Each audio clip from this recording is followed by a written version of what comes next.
के विधायक से ही जिन्होंने ये बात कंफर्म किया है कि 41 के 41 विधायकों की सहमति इस पर बनी है कि नायब सिंह सैनी ही मुख्यमंत्री रहेंगे। कुछ अगर रूठे हैं, कुछ निकल के गए हैं, तो वो ऐसी कोई बात नहीं है। सर्वसम्मति से ये बात आगे निकल के आई है।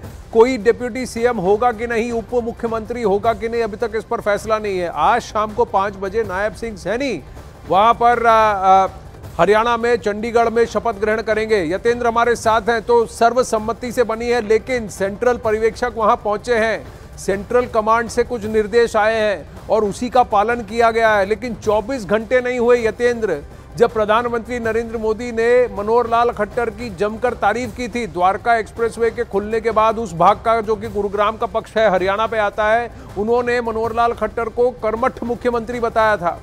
और ये बात भी, इस बात से भी सब लोग जानकार हैं कि मनोहर लाल खट्टर प्रधानमंत्री नरेंद्र मोदी और जो बीजेपी की टॉप लीडरशिप है उसके काफी करीब है। तो क्या वजह है ये फेरबदल हुआ है? कहीं ना कहीं क्या उनके एलिवेशन की बात हुई है कि 10 साल आप हरियाणा में मुख्यमंत्री रह चुके हैं, अब आइए सेंटर में आइए, लोकसभा चुनाव के बाद वहां सेंटर में कार्य कीजिए। देखिए बिल्कुल आनंद, अगर बीजेपी की रणनीति की जाने और प्रधानमंत्री मोदी की जो बात कर रहे हैं तारीफ है, तो वो भी उसी रणनीति का एक हिस्सा था कि जब उनका बदलाव होगा तो कहीं लोगों को ये ना लगे कि बीजेपी नेतृत्व उनसे नाराज है या उनसे कुछ कमियां हुई हैं या गलतियां हुई हैं, उन्होंने काम सही से नहीं किया। तो प्रधानमंत्री मोदी ने साफ कर दिया था कल के भाषण में कि मुख्यमंत्री मनोहर लाल खट्टर ने अपने कार्यकाल में काफ़ी ऐसे काम किए जिससे हरियाणा विकास की दिशा में आगे बढ़ा। इसी वजह से, लेकिन एक बदलाव भी जरूरी होता है, क्योंकि जन आकांक्षाएं बदलाव को लेकर बड़ा पॉजिटिव तरीके से सोचती है, क्योंकि 10 साल का समय कम नहीं होता, 10 साल का समय काफ़ी होता है। और बीजेपी की आप पॉलिसी देखिए, किसी भी राज्य में देखिए, तो हमेशा ज़्यादातर ऐसे नेताओं को हटाकर नए चेहरों को सामने लाने का काम किया, जो जोश खरोश के साथ और अधिक आत्मविश्वास के साथ काम करें। और हरियाणा में उसी पॉलिसी के तहत ये चेंज किया गया है। और आपको न्यूज़ 18 इंडिया पर हमने पहले ही बताया कि सूत्र ये भी दावा कर रहे हैं कि मुख्यमंत्री को दरकिनार, जो खट्टर थे जिन्होंने इस्तीफा दे दिया, उन्हें दरकिनार पूरी तरह से नहीं किया जाएगा। लोकसभा का उन्हें चुनाव लड़ाया जाएगा, यानी कि सम्मान पूर्वक उनको अगली जगह उनके लिए निर्धारित कर दी गई है। और जहां तक अब बात है, शाम 5 बजे शपथ ग्रहण होगा, नायब सैनी मुख्यमंत्री पद के तौर पर शपथ लेंगे। और उम्मीद है कि जो अब मंत्रिमंडल में जो शपथ होगी उसमें भी नए चेहरे देखने के तौर पर मिलेंगे, जिस तरह से गुजरात की तर्ज पर हुआ था। तो गुजरात, लेकिन गुजरात में जो घटा था यतेंद्र, वो 18 महीने पहले घटा था और वहां पर पूरा फेरबदल हुआ। उसके बाद जैसा आपने कहा, 18 महीने के अंदर जब चुनाव हुए, उसके बाद वहां पर विधानसभा चुनाव हुए, बीजेपी ने तो पूरी तरह से सफाया कर दिया विपक्ष का झाड़ू और अप्रत्याशित जीत मिली थी। लेकिन क्या हरियाणा में वो फेरबदल होगा? क्या लोकसभा चुनाव से पहले कुछ कद्दावर नेता जैसे अनिल विज पैदल निकल गए तो क्या वो दुखी हो जाएंगे? उनको कैसे अकोमोडेट किया जाएगा? और ये पूरे जो मंत्रिमंडल है, इनका कैबिनेट है, इसको क्या पूरी तरह से नए सिरे से बुना जाएगा? सीएम भी नया चुना और कैबिनेट भी नया बुना, ऐसा ही हम देखेंगे हरियाणा में? देखिए बिल्कुल सूत्रों का यही दावा है कि अब कैबिनेट में नए सदस्य देखने को मिलेंगे। जहाँ तक अनिल विज की बात है, अनिल विज इस्तीफा दे चुके हैं, सरकारी गाड़ी इस्तीफा देने के बाद छोड़नी पड़ती है और यही किया अनिल विज ने। और वो नैतिकता के नाते अपनी जो पर्सनल गाड़ी उनकी खड़ी थी उस तरफ वो गए हैं, क्योंकि यानी कि सरकारी गाड़ी में उन्होंने कदम नहीं रखा, क्योंकि उनको भी पता है कि अब नए चेहरे पर लिए जा सकते हैं और शायद पुराने चेहरों को दरकिनार किया जाएगा, क्योंकि कहीं ना कहीं एक बड़ा मैसेज देना था। क्योंकि गुजरात में जो आप 18 महीने की बात कर रहे हो, हर जगह का समय तय करते हैं और ये तीनों लोग, जो प्रधानमंत्री नरेंद्र मोदी, गृह मंत्री अमित शाह और बीजेपी अध्यक्ष जेपी नड्डा तय करता है कि समय कब सही रहेगा। वो अपने फीडबैक के आधार पर उस समय का चुनाव करते हैं। और गुजरात में 18 महीने पहले की बात करें, चाहे हरियाणा में अब की बात करें, ये शायद उनको मुफीद समय लगा कि ये सटीक समय, इस वजह से उन्होंने इस समय को चुना। और यही कारण था कि जो कल हरियाणा की केंद्रीय चुनाव समिति की बैठक में जो हरियाणा कोर ग्रुप की बैठक होने वाली थी, उसको टाल दिया गया, क्योंकि ये बदलाव जरूरी था। इस बदलाव के बाद अब लोकसभा सीटों को लेकर फैसला हो, क्योंकि विधानसभा चुनाव में भी ज्यादा समय नहीं है। तो यही नेतृत्व जो हरियाणा के लिए अब चुना गया है, यही नेतृत्व लोकसभा के साथ साथ विधानसभा चुनाव में जाएगा। और बीजेपी की कोशिश यही रहेगी कि जिस तरह से बाकी के राज्यों में जीत मिली नेतृत्व परिवर्तन के बाद, उसी तरह से हरियाणा में भी जीत मिलेगी, क्योंकि बीजेपी आगे की काफी सोचकर चलती है, आगे की रणनीति के हिसाब से चलती है। वो 1-2 महीने के हिसाब से नहीं, वो सटीक समय के हिसाब से। लक्ष्मण यादव जी का रिएक्शन आ रहा है, देखते हैं, सुनते हैं उन्होंने क्या कहा। नायब सैनी जी को विधायक दल का नेता बना दिया, 5 बजे शाम को ओथ होगी। नायब सैनी जी को विधायक दल का नेता बना दिया, 5 बजे शाम को ओथ होगी। 5 बजे शाम को शपथ ग्रहण समारोह। विधायक दल का नेता नायब सैनी जी बन गए हैं। क्षेत्र प्रदेश बीजेपी के अध्यक्ष थे नायब सैनी। तो जो बीजेपी के संगठन में काम कर रहे थे उनको मुख्यमंत्री बनाया। यतेंद्र, आपने एक बहुत इंटरेस्टिंग बात यहां पर यह कही कि सरकारी गाड़ी, जब तक आप इस्तीफा दे देते तो उसके बाद आप सरकारी गाड़ी में नहीं जाएंगे, इसीलिए शायद अनिल विज अपनी निजी गाड़ी में गए, पैदल चलकर निजी गाड़ी में गए। तो ऐसा भी हो सकता है कि अनिल विज को भी अकोमोडेट किया गया हो। बड़े सीनियर मंत्री हैं जो 10 साल से कार्यरत रहे हैं और होम मिनिस्टर का जो कार्यभार है उन्होंने संभाला है, गृह मंत्री का हरियाणा में। लेकिन मनोहर लाल खट्टर क्या करनाल से लड़ेंगे? और दूसरी बात बहुत इंपॉर्टेंट, यहां पर अब जेजेपी क्या करेगी? दुष्यंत चौटाला और जेजेपी, इस फेरबदल, बीजेपी के इस फेरबदल के बाद जेजेपी क्या करेगी? देखिए आनंद, जहां तक जेजेपी की बात है तो जेजेपी का साफ है कि अब लोकसभा चुनाव अकेले दम पर लड़ेगी। कल जेपी नड्डा, बीजेपी अध्यक्ष जेपी नड्डा के साथ दुष्यंत चौटाला की बातचीत हुई थी। उन्होंने 2 सीटें मांगी थी, लेकिन बीजेपी की तरफ से साफ कर दिया गया था कल की मीटिंग में कि उन्हें एक भी सीट नहीं मिलेगी, क्योंकि बीजेपी पिछली बार 10 की 10 लोकसभा सीट जीती थी और इस बार भी 10 सीटों पर बीजेपी अपने दम पर चुनाव लड़ेगी। हालांकि जो हिसार सीट से जो बीजेपी सांसद है विजेंद्र सिंह, उन्होंने इस्तीफा दिया, जिसके बाद बीजेपी ने थोड़ा अपनी रणनीति में बदलाव किया और साफ कह दिया कि चाहे तो जेजेपी अपनी अलग राह चुन सकती है।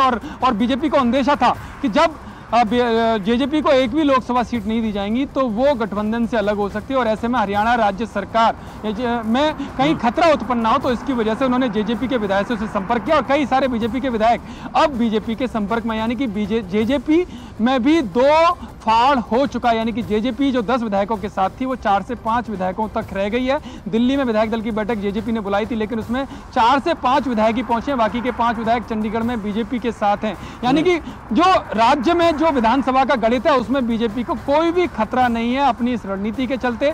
और अब साफ है कि बीजेपी अपने अकेले दम पर लोकसभा चुनाव लड़ेगी। जेजेपी का गठबंधन अब केवल औपचारिकता भर है ऐलान करने का कि जेजेपी का गठबंधन टूट गया, लेकिन साफ मैसेज है कि जेजेपी और बीजेपी की राहें अब अलग हो गई हैं। जहां तक आप अनिल विज की बात कर रहे हैं तो अनिल विज को मैं जिनके उनके बारे में जानता हूं, काफी खांटी स्वयंसेवक हैं, अपने कड़े फैसलों के लिए जाने जाते हैं, अपने जिद्दी स्वभाव के लिए जाने जाते हैं, लेकिन आज तक कोई भी ऐसा काम उन्होंने नहीं किया कि पार्टी के खिलाफ उनका कोई बयान गया हो। आज भी उन्होंने कहा कि जो भी अधिकृत बयान देने के लिए वो बयान देगा और वो पैदल ही चल पड़े। वो अपने नियमों के लिए, अपने अनुशासन के लिए जाने जाते हैं, अपने जिद्दी स्वभाव के लिए जाने जाते हैं और जो भी फैसला पार्टी करती है उसको वो मानते हैं। और आज तक अनिल विज, क्योंकि काफी कद्दावर नेता हरियाणा के बीजेपी में रहे, जब हरियाणा में बीजेपी को कोई जानता नहीं था उस समय के अनिल विज हैं, तो ऐसे में उम्मीद यही है कि पार्टी के फैसले को वो स्वीकार करेंगे, चाहे उन्हें मंत्रिमंडल में जगह मिले या ना मिले। जी, क्या ये पॉसिबिलिटी है कि अनिल विज को भी लोकसभा चुनाव लड़ाया जाए? हरियाणा की 10 सीटों पर बीजेपी के कौन से चेहरे होंगे, उस पर तो अब मोहर लगेगी धीरे धीरे। एक आपने कहा संभावित हो सकता है कि मनोहर लाल खट्टर करनाल से चुनाव लड़े, तो क्या कुछ ऐसे नेता हैं जैसे अनिल विज, उनको कहा जाए कि आप लोकसभा लड़िए? देखिए आनंद, बिल्कुल ये संभावना पूरी तरह से बनी रहती है एक राजनेता के जीवन में कि अगर उसको कहीं अगर उसको संतुष्ट किया जाता है या उसके कद का ध्यान रखा जाता है तो उसे कहीं ना कहीं सेट किया जाता है। राज्यसभा भी हो सकती है और लोकसभा चुनाव है तो लोकसभा चुनाव में भी उनको टिकट दिया जा सकता है, लेकिन टिकट के लिए उनकी लोकसभा सीट को देखना पड़ेगा, क्योंकि वो अम्बाला से आते हैं और अम्बाला लोकसभा सीट सुरक्षित है। वहाँ सांसद होते थे जो केंद्र में मंत्री भी बने, हालांकि उन्हें बाद में हटाया गया, लेकिन बीमारी के चलते उनका निधन हुआ। तो अभी जो अम्बाला लोकसभा सीट है वो सुरक्षित होने के नाते अनिल विज वहां से नहीं लड़ सकते। अगर लोकसभा चुनाव लड़ाने की बात आएगी तो उनके लिए सीट बीजेपी को ढूंढनी पड़ेगी कि वो किस सीट से उनको उतार सकते हैं, या फिर बाद में उनको या तो मंत्रिमंडल में जगह दी जाए या फिर बाद में उनको कहीं और एडजस्ट किया जाए। ये सभी अभी बात की बात है। जब बीजेपी कोर ग्रुप, हरियाणा का कोर ग्रुप केंद्रीय चुनाव समिति के सामने जाएगा तब ये सारी चीजें साफ होंगी कि कौन लोकसभा का टिकट पाएगा या किसको बाहर का रास्ता देखना पड़ेगा या किसको और लंबे समय तक इंतजार करना पड़ेगा, क्योंकि कई सारे नेता हैं जो मंत्रिमंडल से बाहर होंगे। अब उनको आगे धैर्य के साथ प्रतीक्षा करनी पड़ेगी, क्योंकि विधानसभा चुनाव भी कुछ समय के बाद में तो हो सकता है कि एक बार फिर से इन लोगों को विधानसभा चुनाव लड़ाया जाए। जी देखिए, अब जरा इस समीकरण को समझते हैं कि हरियाणा में वोट कंसोलिडेशन इस मूव की वजह से कैसे होगा। बीजेपी के इस प्रकरण से, बीजेपी के इस मूव से क्या बीजेपी को फायदा होगा? जो नॉन जाट वोट है वो कितना बड़ा है और वो कैसे काउंटर कंसोलिडेट होगा? क्योंकि एक तरफ जाट वोट है और जिसको कि कांग्रेस पार्टी और जेजेपी दोनों उसको अटैक करने की कोशिश करेंगे। आम आदमी पार्टी भी हरियाणा में हरकत कर रहा है। ये तस्वीरें अंदर से आई हैं जहां मनोहर लाल खट्टर जी खुद मौजूद हैं, जो वहां पर नायब सैनी को गुलदस्ता देकर उनको बधाई देते हुए दिख रहे हैं। ये तस्वीरें विधायक दल की मीटिंग के अंदर से आए हैं जहां मनोहर लाल खट्टर वहां मौजूद हैं बीजेपी के सेंटर से आए पर्यवेक्षकों के साथ। यतेंद्र, जब हम इस तस्वीर को दिखा रहे हैं तो वहां खट्टर जी हंसते हुए दिख रहे हैं और वहां पर गुलदस्ता देते हुए बधाई देते हुए दिख रहे हैं नायब सैनी को। लेकिन ये जो समीकरण है वोटों का और सीटों पर कैसे इसका असर पड़ेगा? क्या कांग्रेस और जेजेपी अब एक ही वोट बेस को रुझाने की कोशिश करेंगे? एससी ओबीसी पर कितना इंपैक्ट होगा कि एक ओबीसी चेहरा अब मुख्यमंत्री है? देखिए आनंद, अगर हरियाणा की राजनीति को समझेंगे तो उसमें एक बड़ा फैक्टर आता है जाट राजनीति का। और हमेशा से कांग्रेस ने जब भी नेता दिया है तो वो जाट राजनीति को ध्यान में रखकर दिया है। भूपेंद्र हुड्डा लगातार उनके मुख्यमंत्री 2 टर्म रहे थे, तो वो जाट समुदाय से आते हैं, या उनके बेटे दीपेंद्र हुड्डा को उन्होंने हमेशा से टिकट दिया, या बाकी चौधरी वीरेंद्र सिंह जो कांग्रेस के बड़े कद्दावर नेता रहे वो जाट समुदाय से आते हैं। हालांकि वो बाद में बीजेपी में शामिल हो गए, लेकिन उनके बेटे अब फिर से एक बार कांग्रेस में चले गए। और जो किसान आंदोलन चल रहा है वो भी जाट राजनीति के इर्द गिर्द घूमता है।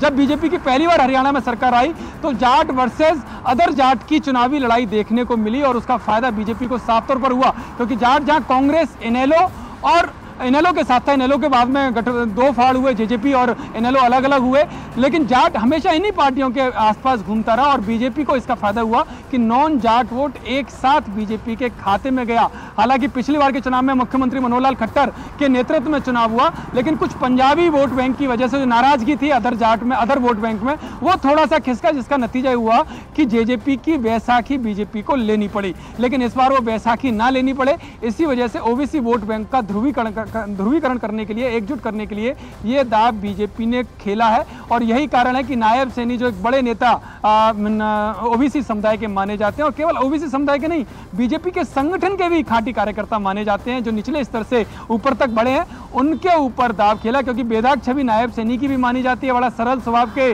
नायब सैनी माने जाते हैं। तो ऐसे में खट्टर के मुकाबले उनको तरजीह दी गई कि अब ओबीसी वोट बैंक, क्योंकि हरियाणा में अगर ओबीसी वोट बैंक की बात करते हैं तो काफी बड़ा वोट बैंक है, हर विधानसभा में अच्छा खासा प्रभाव ओबीसी वोट बैंक का रहता है। और यही कारण है कि नायब सैनी के नाम पर ये देखिए, ये मुख्यमंत्री जी जो अब शपथ लेंगे उनका एकाधिकार है, वो किसको मंत्रिमंडल में रखें, किसके साथ टीम का, अपनी टीम बनाने का उनका अधिकार है और वो पार्टी की सलाह से ही बनाएंगे।